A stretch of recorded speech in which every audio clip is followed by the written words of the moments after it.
Now you're watching New Eden TV.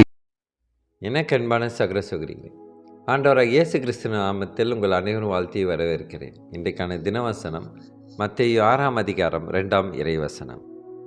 ஆகையால் நீ தர்மம் செய்யும்போது மனுஷரால் புகழப்படுவதற்கு மாயக்காரர்கள் ஆலயங்களிலும் வீதிகளிலும் செய்வது போல உனக்கு முன்பாக தாரை ஊதியாதே.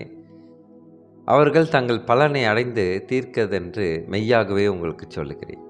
கர்த்தருக்கு மகிமை உண்டாதாக. இன்றைக்கு ஆண்டவர் இந்த தினவசனம் மூலியமாக மிக முக்கிய ஒரு ஆலோசனை தருகிறார்.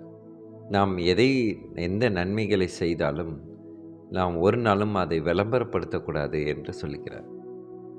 எந்த நன்மைகளையும் இயேசு செய்த பிறகு அவர் சொல்லிய முதல் வார்த்தை, யாரிடமும் இதை தெரியப்படுத்தாமல் இருக்கவும் என்று சொல்லுகிறார். எதற்காக?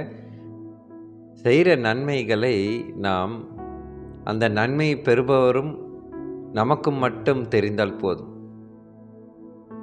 அதை கவனித்து கொண்டிருக்கும் ஆண்டவருக்கு தெரிந்தால் போதும், கடவுளுக்கு தெரிந்தால் போதும். நாம் செய்யும் நன்மைகள் வெளியரங்கமாக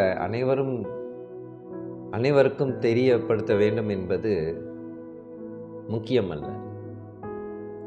இங்கே இயேசுடைய முன் உதாரணத்தை நாம் கற்றுக்கொள்வோம். இயேசு பரலோகத்துக்கு போன பிறகு அப்போஸ்தலன் பேதுரு ஒரு அற்புதத்தை செய்தார். விரைவிலேயே கால் ஊனமாக இருந்த ஒரு மனிதனை அவர் குணப்படுத்தினார். இதை பார்த்ததும் அவரை சுற்றி ஜே ஜே என்று கும்பல் கூடியது. பேர், புகழ், பதவி போன்றவற்றை பெரிதாக நினைக்கும் ஒரு பின்னணியிலிருந்து பேதுரு வந்திருந்தாலும் அந்த சமயத்தில் எல்லா புகழையும் ஆண்டவராகிய இயேசு கிறிஸ்துக்கு கொடுத்தார். பேதுரு சொன்னதை கவனியுங்கள். இயேசுடைய பெயர்தான், அவருடைய பெயரில் நாங்கள் வைத்திருக்கிற விசுவாசம்தான் நீங்கள் பார்க்கிற அறிந்திருக்கிற இந்த மனுஷனின் கால்கள் குணமானது. எப்படிப்பட்ட ஒரு மனத்தாழ்மையை வளர்த்து கொள்வதன் மூலம் நாம் பேதுருவை போல நடந்து கொள்ளலாம்.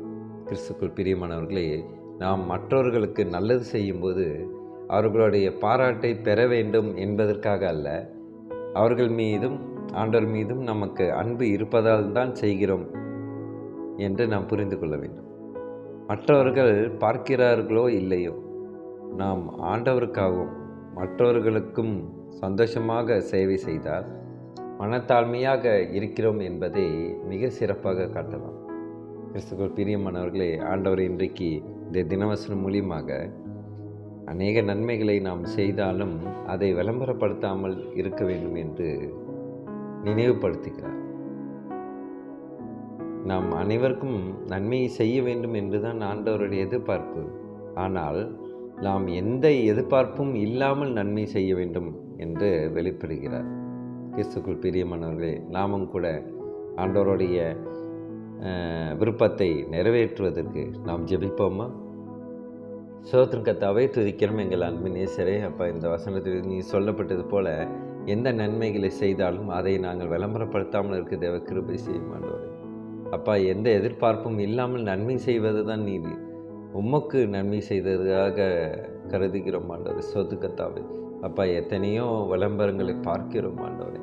எத்தனை நன்மைகளை செய்துவிட்டு அதை விளம்பரப்படுத்துகிறார்கள். தன்னுடைய தற்புகழ்ச்சிக்காக அதை செய்கிறார்கள் ஆண்டவரே. அவர்களெல்லாம் நீ தயவாய் மன்னி மாட்டவர். சோத்து கர்த்தாவே, துதிக்கிறோம் எங்கள் அன்பு சகோதர சகோதரிக்கும் கூட இந்த நாள் முழுவதும் அவர்கள் செய்யும் ஒவ்வொரு காரியத்திலும் இருந்து வெற்றி பெற செய்யும். சோத்து கர்த்தாவை துதிக்கிறோம். இயேசு மூலியமாக ஜெபிக்கின்றோம் நல்ல பிதாவே. ஆமீன்.